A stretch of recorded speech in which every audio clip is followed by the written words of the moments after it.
Hello, I'm Delwyn Graham of Graham Wealth Partners, which is part of CG Wealth Management. Today, I'm going to introduce the first of a series that I'm calling Deskside with Del, which is a overall look at the markets and trends in the market. Today, we're going to talk about my view on what's going to be happening in 2023, which is significant because this is not an academic exercise for me. I manage my portfolios and I make recommendations based on my viewpoint. And in this case, in order to understand what I'm thinking about 2023, we have to start in 2022. And as you know, the market in 2022 was a bear market. NASDAQ was down 35%. S&P 500 was down 25%. TSX was even down 15%. This was all based on a tough year for equities because interest rates have been moving up.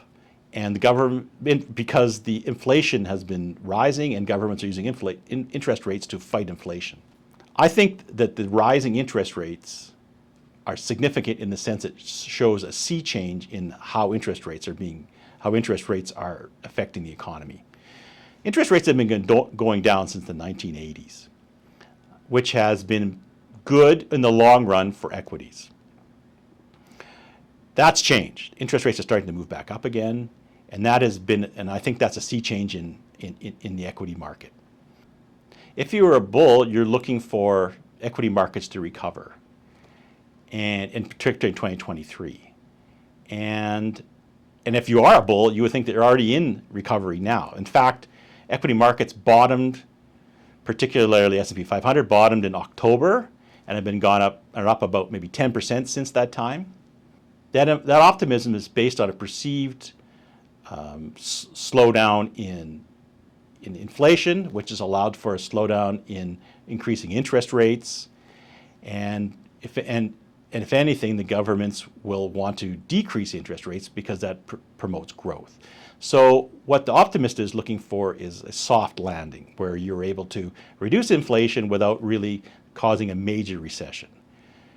The bears, on the other hand, say that a major recession is on the way. Rising interest rates will eventually make it very difficult for companies, for individuals, and governments to pay for loans. And this will cause a debt crisis, which will severely restrict economies and cause a major recession.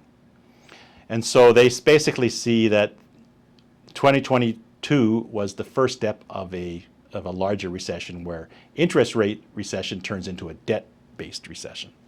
We'll see. In the meantime, we're being very cautious here at Graham Wealth, and we are buying GICs, which has historically high rates, so we take advantage of that, although we also have historical high inflation too. And we're also picking up dividend-bearing large cap stocks. We're very tempted to start picking up large U.S. growth stocks, but we are held back now waiting for more indications of green shoots. When the green shoots come, we'll tell you. In the meantime, stay tuned, and thanks for watching.